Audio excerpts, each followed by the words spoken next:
Bani galagaafu ni dandeessa ni dhageessa muraada guutima.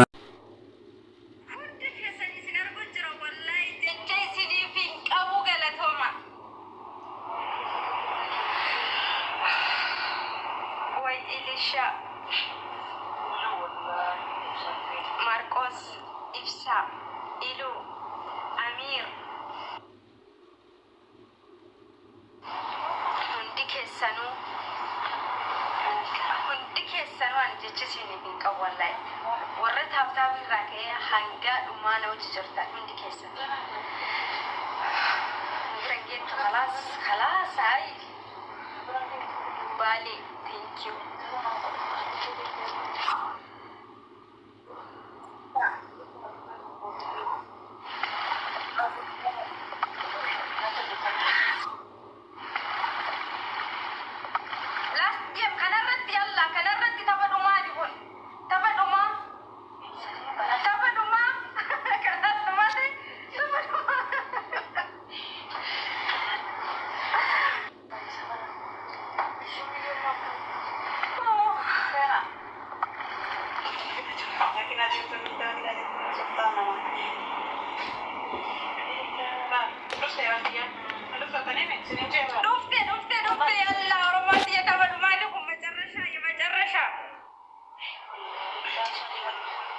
Rabbi mataa keessa ol isin haa qabu wallahi.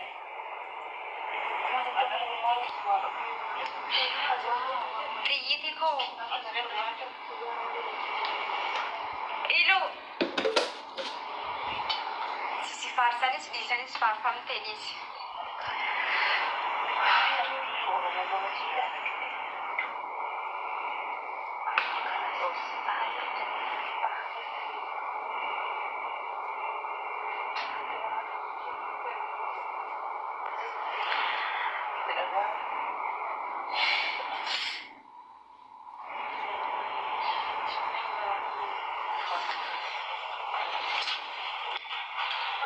Wallahi no billah.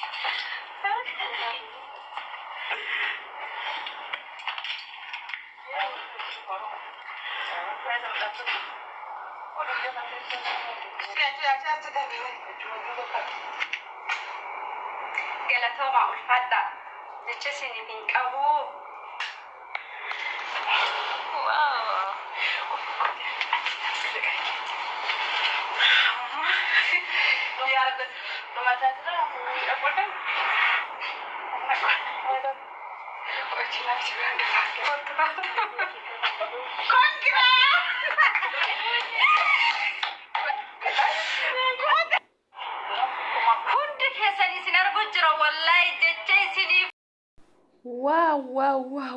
واو ستي هاتولو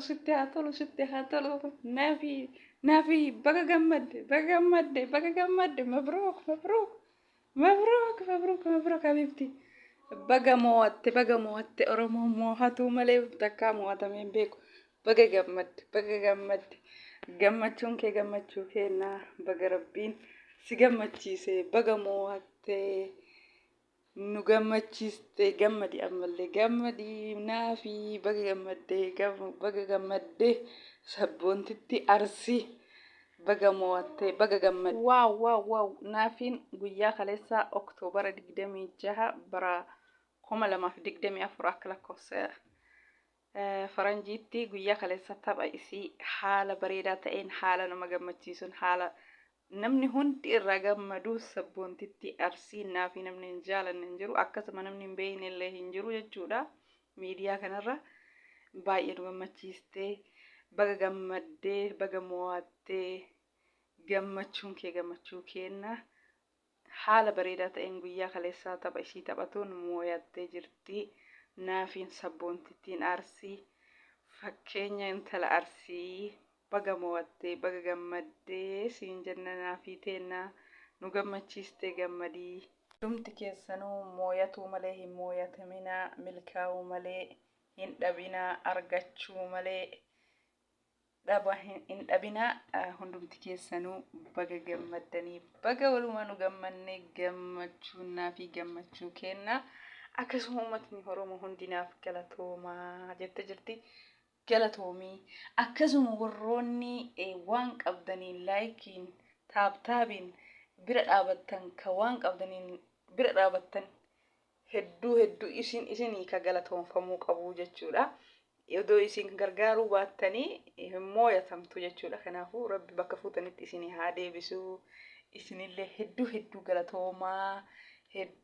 galatoomaa osoo isin mooyatuu baatte haamileen isii cabaa jechuudha. Baga gammachiistanii rabbi isin haa gammachiisu. Isinillee dachaa galatoomaa gargaartanii bira dhaabbattanii jabeessitanii akka mooyattu taasistanii baga gammannee walumaanuu rabbiin isin haa gammachiisu isiniin jedha. Akkanatti walaafoo dhaabatanii wal gammachiisuun tapha isii maakiin haala kanaan haala gammachuu ta'e kana haala bareedaa ta'een haala das nama jedhu kanaan dabarsitee jirti. Waan baay'ee namatti tolu, waan baay'ee nama gammachiisu. Baga gammaddee siin jedha irra deebisan dachaa baga gammaddee naafii teenna horroonni naafii jaalattan hunduu walumaanuu baga gammannee naafiin bashaasha namaa miidiyaa kanarraa taphattu tapha jaallattu qalbii jaallattu akkasii har'a guyyaa kaleessa haala bareedaa ta'een tapha ishii gammachuun dabarsitee mooyattee gammaddee jirti. Baga gammaddee habiibtii teenna nati dubartii jabduu intala Arsii dubartii jabduudha. Jabaadhu ammallee asii duras jabduudha ammas jabduudha. Jabaadhu ammallee siin jenna. Namni hundi sabni hundi si jaallataa siin jedha habiibtii naafi ammallee sitti haa tolu. Haajaan muraanni kee hundi siif haa guutamuu. Biyyatti dalaydee biyya Arabaatti dalaydee bakkeewwan hunduu si haa toltu. Isinuma maraafuu haa toltu obboleeyyan kiyya. Hunduma keessanuu haamileen keessan darajaan keessan ol haa ta'uu isiniin jedha hordoftoota kiyya.